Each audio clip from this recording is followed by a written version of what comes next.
Do you ever feel as if like there's a difference between the superstars that we see in the NBA and the regular, like an all-star, a rotation player, right? Is there a different mindset that that player has that puts them over the top? Because you've dealt with it, right? You're a player development coach. You work in skills. The skills part is one aspect, but it's also a mindset part as well. Is it the mindset that sets them different? It's a whole combination of things, man. Like, so you look at, if you look at the very best players to ever play in this league, they're what? They're incredibly naturally gifted athletes, God-given talent. Yeah. So you take the Kareems and the Wilts and the Magics, you take the Michael, Larry Bird, you take Jordan, you take Kobe, you take LeBron, you take all these dudes. All those dudes in that category were naturally gifted athletes. Mm-hmm. The thing that sets them apart from once they're naturally gifted, one, their mindset, man, and how they work. Their mindset and how they work on and off the court is incredible. Like it's at another level. So not only are they gifted, but they are willing to outwork everyone. So that's already gonna set them apart. If you're gifted, more gifted than most people, and you're willing to put in more time and work harder than everybody else, and that's already gonna put you 2 steps ahead. Then you take into the fact of their IQ. Their IQ, and then they are alpha males. Like alpha males in the sense that and nobody gonna tell me nothing about how confident these dudes are. Just supremely confident in everything they do. They believe that every shot they take, they can make. They believe they can win every game. And then, the IQ part, they study. They study their opponents. They study how teams guard them. They study how we guard. They study everything. So they understand. Students of the game. Man, real students of the game. And their IQs are high. And so that's the part where they challenge us as coaches to be at a high level. Because if you're not, then as a coach, you're gonna get embarrassed. And I've seen plenty of coaches get embarrassed by some elite level players just because they were prepared. And so they want everybody to be prepared. Coaches, players, when it gets into playoff and they're in playoff mode, like, yo, man, listen, we don't have no time to play around. Let's get after it. Let's get after it. We have to be locked in, everybody. And so that's the difference. That's what sets them apart. It's not just one thing. It's a whole combination of things that people don't really understand. And then, their drive, man, ultimately, their drive, they want to be the best. Yeah. They want to be the best, and that's not easy every night. That comes with a lot of responsibility.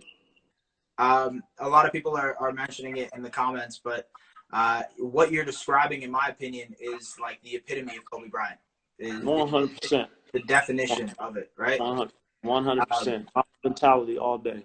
It's kind of similar to be your own GOAT, though, in a sense where you got to make yourself great every day. Don't worry about what the other guy is saying. Don't worry about what they're doing. Hold on. Derek, listen, you making a comment. I'm not gonna let you go that far. Okay, all right. I ain't never get embarrassed. I said Kobe. I said I've been around some players that are embarrassing coaches, but no player has ever embarrassed me. So let me set that record straight right off the top. Okay, all right, fair enough. Anyway, go ahead. Back to your question. No, I mean you kind of set it up. You gave me the home run.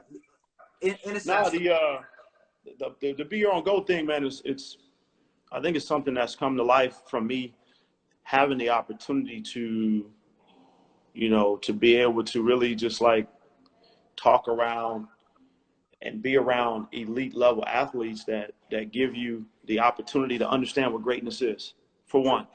And I think once you have that opportunity, then you sit back and you say, man, you hear all these comments, well, who's the GOAT? Who's the GOAT? Who's the GOAT? Who's the GOAT?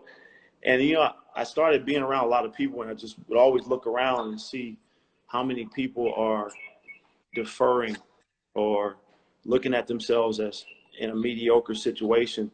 And I really just started putting my mind to like, man, I want to be great at what I'm doing every day. I want to be, in an elite level and be one of the greatest at what I'm doing. And so that whole thing just really inspired me to come up with, be your own GOAT, because I think it applies to being in a situation where you're always thinking about how can I be at my best every day, no matter what I'm doing, whether I'm a doctor, school teacher, whether I'm an electrician, whatever it is you're doing, it, whatever walk of life you're in. Right. I think there's a certain level of greatness that we can all reach. And so that's where the whole Be Your Own GOAT kind of came from.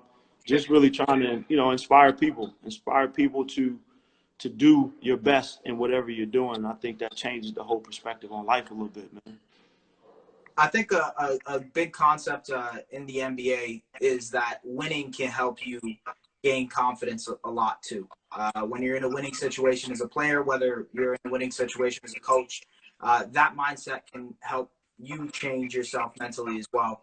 And I think a lot of the players on the Raptors this season have kind of adapted that. It's not necessarily a championship hangover. It's just that they're winners now, right? Yeah. You got Fred VanVleet, you got Pascal Siakam, even guys down the bench like OG Anunoby and Chris Boucher. The development of these guys has been unreal. Talk a little bit about them and what you see with them going forward in the future. Nah, definitely, man. I think when you have a chance to experience that and you climb that mountain and you see what it takes, that taste doesn't leave. And I think that crew, man, they've always been hungry. So you have a bunch of guys that are, quote unquote, unproven in a lot of people's eyes, right?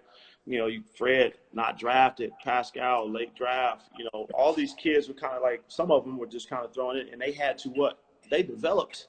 Fred spent his first couple of years back and forth to G League. Pascal was with the G League. And these dudes weren't like brought into the NBA and were like thrown into the team. They had to earn their way into being rotation players, earn their way into eventually being starters. Yep. And they did it the hard way. A few years of understanding, I got to put some work in to be a guy that's a rotation player. So that, and then you put in the winning. Yes, man, I think that's something that it's embedded in you. And once you get that feeling, man, you want to experience it again. It's like the endorphins start kicking in and you're like, yo, I want to get back to the finals. That shit was fun. I want to be there again. So it's one of those things, man, that it definitely becomes alive inside of you, and it's something that you're pushing for every day. It's I remember Serge Ibaka, when you guys won, said it's kind of an addiction. It's like once you get a taste of it, you want to keep winning again and again. And I think that stays in you, like kind of like you mentioned, right? Right. 100%.